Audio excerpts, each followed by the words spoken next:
ഇന്ത്യയിൽ അവസാനം സെൻസസ് നടന്നത് 2011 ഇന്ത്യയിൽ 2011 ശേഷം 10 വർഷം കഴിഞ്ഞ് 2021 അടുത്ത സെൻസസ് നടക്കേണ്ടതാണ്. പക്ഷേ ഗവൺമെന്റ് ഇതുവരെ സെൻസസ് നടത്തിയിട്ടില്ല. അതിന്റെ കാരണം എന്താണെന്നാണ് ഈ വീഡിയോയിൽ അന്വേഷിക്കുന്നത്. അതിന്റെ കാരണം 2026 ഇന്ത്യയിൽ വലിയൊരു പരിപാടി വരുന്നുണ്ട്. അതിന്റെ പേര് ഡീലിമിറ്റേഷൻ എന്നാണ്. എന്താണെന്ന് വെച്ചാൽ ഇന്ത്യയിൽ ജനസംഖ്യാനുപാതികമായിട്ട് പാർലമെന്റിലെയും നിയമസഭകളിലെയും എംഎൽഎമാരുടെയും എംപിമാരുടെയും എണ്ണം നിശ്ചയിക്കുന്ന പരിപാടിയാണ് ഡീലിമിറ്റേഷൻ.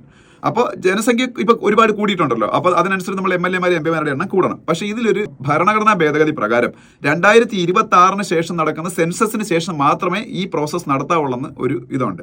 അപ്പോൾ 2026 മുമ്പേ ഈ സെൻസസ് നടത്തിയാൽ ആ ഡീലിമിറ്റേഷൻ പിന്നീട് നടത്തുന്നതിന് അതിനടുത്ത സെൻസസ് വരെ കാത്തിരിക്കേണ്ടി വരും. അപ്പോൾ ഇന്ത്യയിൽ പുതിയൊരു നിയമം വന്നിട്ടുണ്ട്. സ്ത്രീകൾക്ക് പാർലമെന്റിലും നിയമസഭകളിലും 33% സംവരണം. അത് നടപ്പാവണമെങ്കിൽ ഈ ഡീലിമിറ്റേഷൻ നടപ്പാവണമെന്നാണ് അടുത്ത പ്രശ്നം. ഈ ഡീലിമിറ്റേഷൻ നടക്കണമെങ്കിൽ 2026 സെൻസസിന് ശേഷം മാത്രമേ പറ്റുള്ളൂ ഭരണഘടനയിൽ എഴുതിയും വെച്ചിട്ടുണ്ട്. അപ്പോൾ 2026 മുമ്പ് സെൻസസ് നടത്തിയാൽ ഇതെല്ലാം അവതാളത്തിലാകും. അതുകൊണ്ടാണ് ഗവൺമെന്റ് ഇത് ഡിലേ ചെയ്യുന്നത്.